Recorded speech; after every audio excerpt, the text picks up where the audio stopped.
Hi guys, welcome to the channel of the dissected truth. आज हम बात करेंगे पीएचडी के फॉर्म्स के बारे में। So we are here at the site of AIIMS. As you can see, यहाँ पे दो साइट्स हैं। एक ही ऊपर वाला साइट है, दैट इज www.aims.edu। यहाँ पे नोटिफिकेशंस नहीं आते हैं, नोटिफिकेशंस आते हैं इस पे www.aimsexams.ac.in। हमें जाना है इस वाली वेबसाइट पे।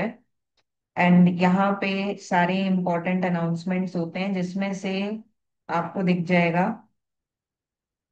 पीएचडी का भी आया हुआ है here. Online application for PhD programs July 2025।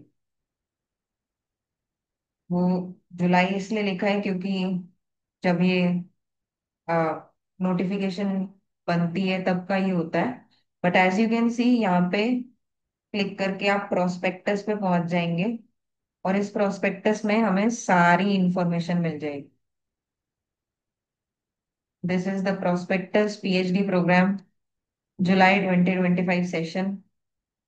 ये रहे सारे इंपॉर्टेंट डेट्स। सबसे पहले डेट ऑफ अपलोडिंग प्रोस्पेक्टस, ये इन्होंने अपना प्रोस्पेक्टस डाला है 25 ऑफ अगस्त को। ये अभी आया है, ज्यादा टाइम नहीं हुआ। Today is 29। So as you can see, last date of online registration है 15 of September up to 5 PM। तो जिसको भी रजिस्टर करना है वो 15 ऑफ सेप्टेम्बर तक लास्ट रजिस्ट्रेशन डेट है, वो रजिस्टर कर सकता है। अदर देन दैट, ये रहे सारे important dates. Status of registration for correction of rejected images. ये जो भी फॉर्म्स आप फिल करते हो उसमें इमेजेस वगैरह जो आप डालते हो, अगर वो रिजेक्ट हो जाती है तो उसके करेक्शन की एक विंडो खुलती है, जिसमें आपको अपनी करेक्टेड फोटोग्राफ या जो भी रिजेक्ट हुआ है थंब इम्प्रेशन या फोटोग्राफ वो दोबारा से डालनी होती है। उसकी लास्ट डेट है 19 of September, as you can see. Last date for correction in images, submission for required documents, ये सब सारा 22 सेप्टेम्बर। मतलब मेन चीज ये है, 15 सितंबर को लास्ट डेट है फॉर्म रजिस्टर करने के लिए, अगर आप पीएचडी के लिए रजिस्टर कर रहे हैं। बाकी अपनी अपनी इनकी डेट्स होती है करेक्शन की। अदर देन दैट, एग्जाम की मेन डेट जो है वो यहाँ पर है 27 सितंबर 2025। तो ये एग्जाम डेट है 27 सितंबर। एग्जाम दो पार्ट्स में है, अभी हम इसको भी डिस्कस करते हैं। Expected date of declaration of result, ये एक्सपेक्टेड डेट है, इसके आगे पीछे भी रिजल्ट आ सकता है। 9 अक्टूबर को रिजल्ट आ जाएगा। फाइनल रिजल्ट 31 अक्टूबर को है। And last date of joining is 22 November. इनका इससे पहले असेसमेंट भी होगा, कुछ इनके अपने डॉक्यूमेंट फिलिंग इन ऑल पूरे प्रोसीजर्स होते हैं, वो सारे प्रोसीजर्स 17 अक्टूबर को। अब हम देख लेते हैं एक बार कौन कौन एलिजिबल है फॉर अप्लाइंग। यहाँ पे सबसे पहले सीट्स कितनी अवेलेबल है ये देखना बहुत जरूरी है। एनाटमी में एक ही सीट अवेलेबल है for the candidates with funds available in the project. ये नॉर्मली जो कैंडिडेट्स फिल करते हैं उसकी एक ही सीट है। और दूसरी जो यहाँ पे सीट्स दी हुई है गवर्नमेंट फेलोशिप की, ये अलग पहले एग्जाम होता है गवर्नमेंट फेलोशिप की। वो सीट्स हैं दो। आई थिंक नेट का एग्जाम होता है। अगर वो क्लियर है तो दो दो सीट्स के लिए आप एलिजिबल हो, वरना एक ही सीट इसमें अवेलेबल है। Other than that, biochemistry biophysics यहाँ पे सबका दिया हुआ है, यू कैन सी किसकी कितनी seats available. There are many. Oral and maxillofacial surgery में भी है, PhD in oral and maxillofacial surgery, ये भी होता है। इसके लिए डायरेक्टली बीडीएस के बाद अप्लाई कर सकते हैं। दैट मीन्स डायरेक्टली बीडीएस के बाद पीएचडी में आप अप्लाई कर सकते हो, पीएचडी कर सकते हो। इसके लिए खैर सीट एक ही अवेलेबल है। और गवर्नमेंट फेलोशिप से इसके इसमें 6 seats available. You can see यहाँ पे पूरा लिस्ट दिया हुआ है, प्रोस्पेक्टस आप खोल के खुद पढ़ सकते हो। ये सारा सीट अवेलेबिलिटी के बारे में यहाँ पे लिखा हुआ। Then we have eligibility. ये है मेन चीज जो आपको ध्यान रखनी है। अगर आप एनाटमी में पीएचडी करना चाहते हैं, तो वी हैव एलिजिबिलिटी क्राइटेरिया, जिसमें अगर आपने इनमें से किसी भी सब्जेक्ट में एमएससी किया हुआ है, MSc anatomy, MSc medical anatomy, MSc in life sciences, biotechnology, ये सब जिसने भी ये एमएससी किया हुआ है, they all are eligible for that one seat.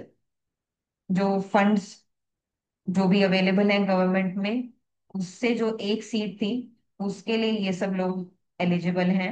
And the other one, जो फेलोशिप वाली सीट्स हैं, उसके लिए ये सब लोग एलिजिबल है।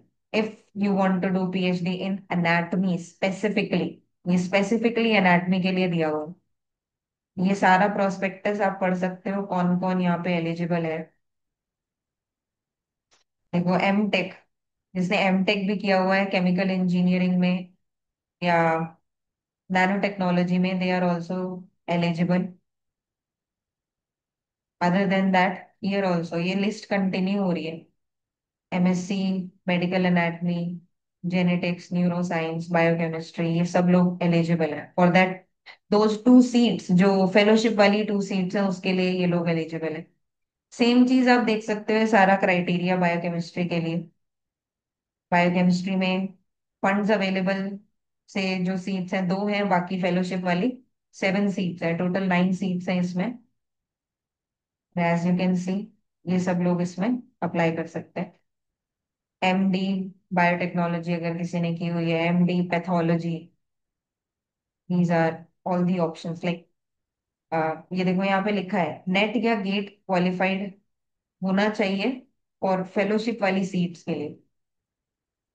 अपर age limit is less than 28 years with relaxation as per JRF और एएनआरएफ गाइडलाइंस। मतलब यहाँ पे एज लिमिट भी है। So people who are less than 28 years, only they can apply। ये सारी चीजें इस प्रोस्पेक्टस में लिखी हैं।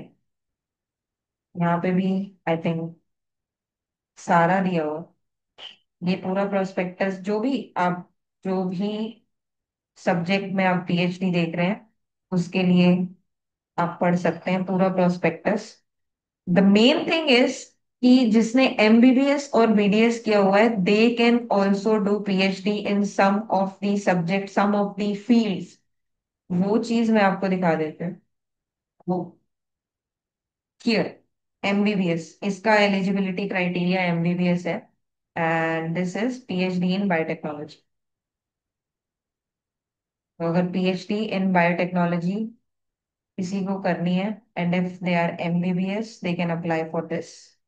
यहाँ पे एमबीबीएस का क्राइटेरिया है। एम फार्मा भी किसी ने किया हुआ है, तो वो भी यहाँ पे अप्लाई कर सकता है। अदर देन दैट, बीडीएस भी एलिजिबिलिटी है। सी, एक तो ये है हमारा dental education research, oral and maxillofacial surgery. तो किसी ने अगर एमडीएस पहले से किया हुआ है, they can apply for PhD, and upper age limit for this is less then 45 years। ये सबका अपना अपना लिखा हुआ, सबका, सारे फील्ड्स का अपना अपना सारी चीजें प्रोस्पेक्टस में लिखी हुई हैं। You can read it, you can go through. एक है पीएचडी इन फिजियोलॉजी, जिसमें बीडीएस की भी एलिजिबिलिटी है। डायरेक्टली बीडीएस पीएचडी कर सकते हैं इन, एक ये भी है medical oncology, and I think एक फिजियोलॉजी में भी है, मैंने देखा था। शो यू, यहाँ पे भी सब जगह लिखा हुआ है। अगर किसी की एज लिमिट है, तो वो यहाँ पे लिखा हुआ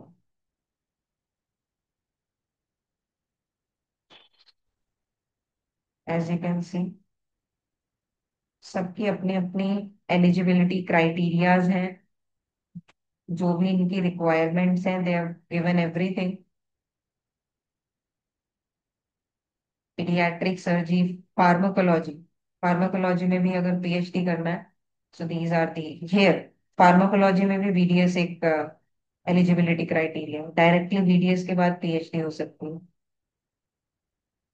हियर ये रहा, फिजियोलॉजी में भी ये रहा, BDS and MBBS both, they both can apply directly for PhD of physiology।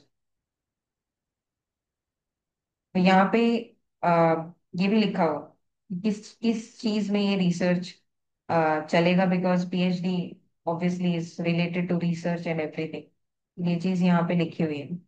This is also given, if you are interested in that field of research, आप फॉर्म फिल कर सकते हैं।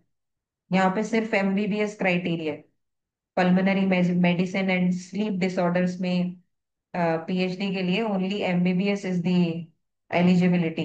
जिसने एमबीबीएस किया है, सिर्फ वही लोग यहाँ पे अप्लाई कर सकते हैं। टोटल सीट्स आर 3 और funds available there is only 1 seat, and fellowship वाली सीट भी 1 ही है। टोटल 2 ही सीट्स हैं इसमें। So everything is given here.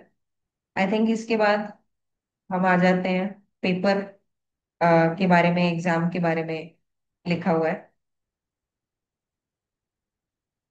ये एलिजिबिलिटी क्राइटेरिया, जिसने भी अपना डिग्री लिया है MBBS BDS, that is medical qualification with minimum of 55% aggregate marks, this is important.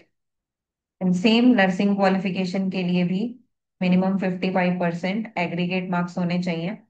And for non medical, यहाँ पे लिखा हुआ है, for non medical candidates eligibility shall be masters degree, that's it, like masters की degree होनी चाहिए from Indian universities as per requirement of the project। That's the main thing। जैसे कि ऊपर लिखा भी था, MSc in whatever field, जो भी इनकी एलिजिबिलिटी है, that is the only thing they need, and you can apply. और यहाँ पे ये भी लिखा है, candidates holding MSc other than MSc nursing, MTech degree, BAMS BHMS, ये सब नॉन मेडिकल फील्ड्स में इंक्लूड होते हैं। तो if you are BAMS BHMS जिन्होंने किया हुआ है, they are included in non medical category. And distance learning को ये एलिजिबल नहीं मानते, तो अगर किसी की डिग्री डिस्टेंस लर्निंग वाली है, they don't, they will not take you. ये very strict rules there. Now eligibility I think हमारा हो गया। ड्यूरेशन ऑफ द कोर्स के बारे में लिखा है, कितना कोर्स चलेगा। पीएचडी का एज सच कोई ड्यूरेशन बताते नहीं है, दे जस्ट से कि 5 ईयर से ज्यादा नहीं चलना चाहिए, बिकॉज पीएचडी में लोग काफी रिसर्च होता है and everything is included, that's why. तो यहाँ पे लिखा हुआ है कि सब जो थीसिस सबमिट करना होता है, वो आपको 5.5 ईयर्स के टाइम में ही करना होता है।